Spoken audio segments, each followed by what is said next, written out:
Farm. You are now watching Demeech. As I'm sure many of you are aware, there was just the Nintendo Direct in February 2023. I initially thought that I might not be able to watch it, but fortunately I had some downtime, and I was able to watch it. As you're probably aware as well, I've been very critical of recent Nintendo Directs, most notably things like the September Direct, which was pretty much all JRPGs and farming simulators with some Pikmin thrown into the mix. So much so where it's pretty much become a meme on this channel at this point. Like there's one point in the Direct where the narrator just says farm, and I thought that was hilarious for some reason. Farm. Like the character they have also looks like Smarty Boy, aka Diego, and that just makes it even funnier. But that Direct was terrible. It did announce Pikmin 4, but just the overall pacing. See, the problem isn't just the lack of announcements, it's that they're boring presentations to watch. Directs used to be entertaining, but, you know, in a case like that, it's not just only filler, it's boring to watch. There's nothing meme-worthy or funny about it. Like, I've seen bad Nintendo Directs that have some meme-worthy or just ironic elements to it that make it entertaining, but that was not the case for September.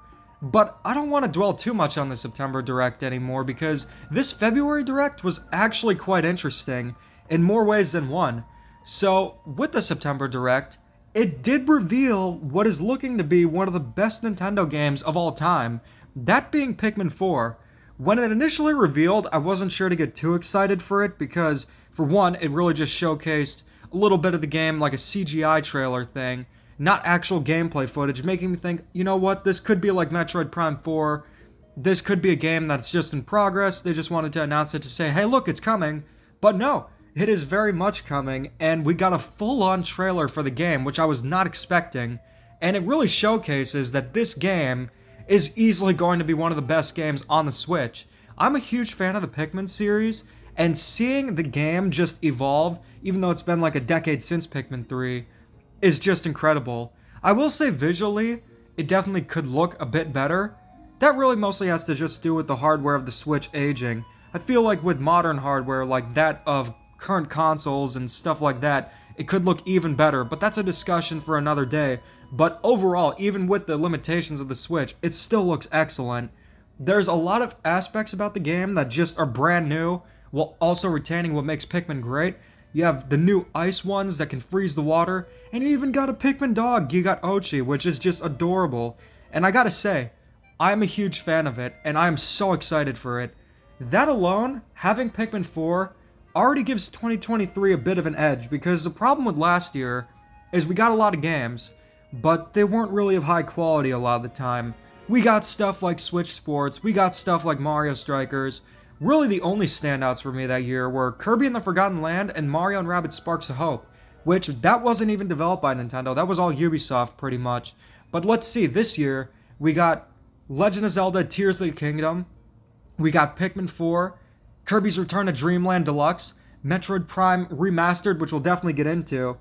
All this stuff is shaping up to be quite good, and even though they are remakes, and usually I don't include ports and stuff, these sort of games are the exception, not the rule.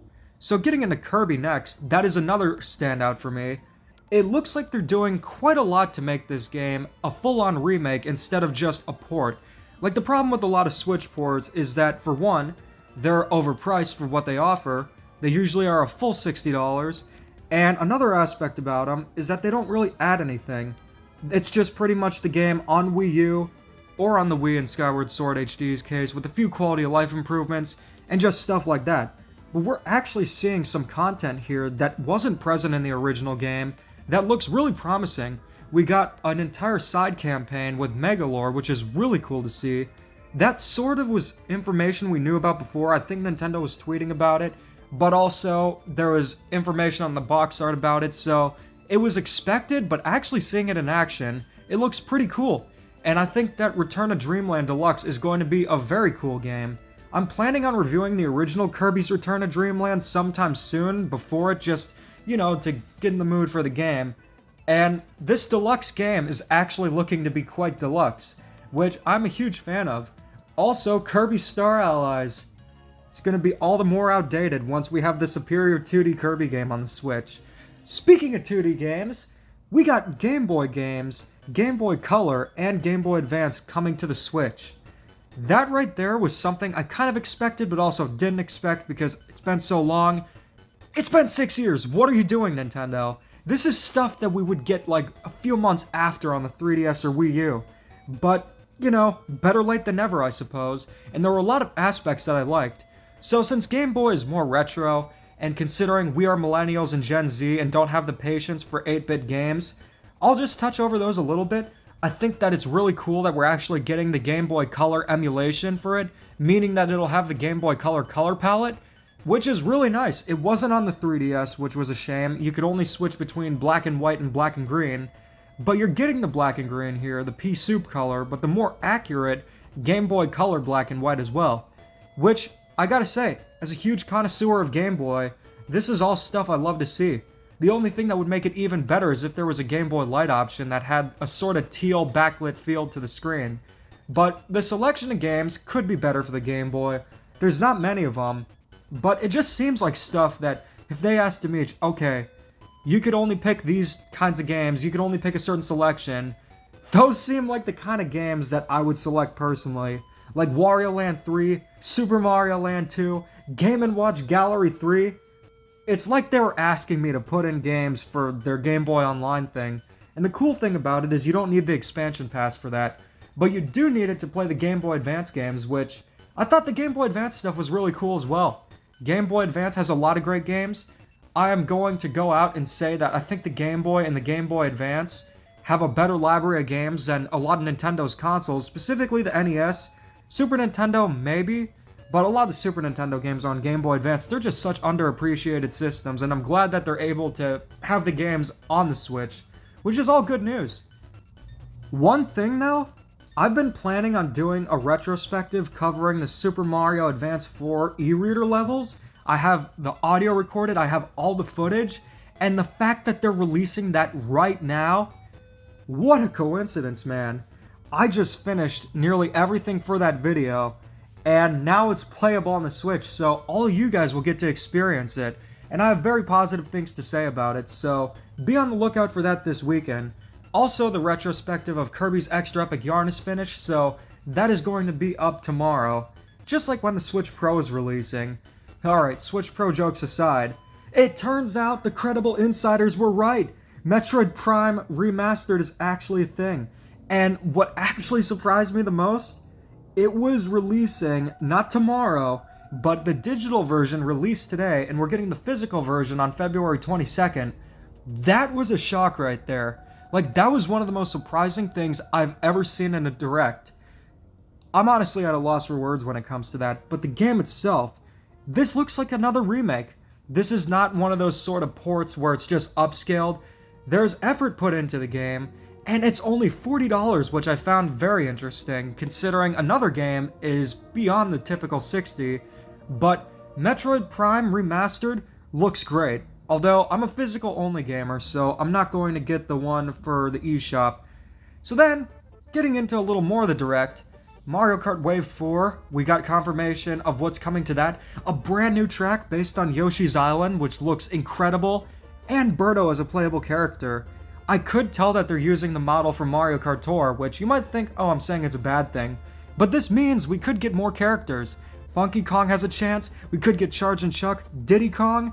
Seeing more characters is a good thing, probably the highlight for me when it comes to the Mario Kart stuff. But I gotta say, the Yoshi's Island track might be even more of a highlight. The confirmation of characters is exciting, but also seeing a brand new track based on an amazing game. One of the best 2D Mario games ever made. I would say that it probably is my favorite out of them. And it's a Yoshi's Island game. It goes to show the series might need evolution, but still. Really cool stuff there. So then we get into the final part, which is Legend of Zelda Tears of the Kingdom. Got a release date confirmed pretty much. We knew that was coming. Got more of a trailer, although I still found it to be quite confusing. It looks to be more of Breath of the Wild, which isn't a bad thing. We definitely got to see more of the game. And it looks good.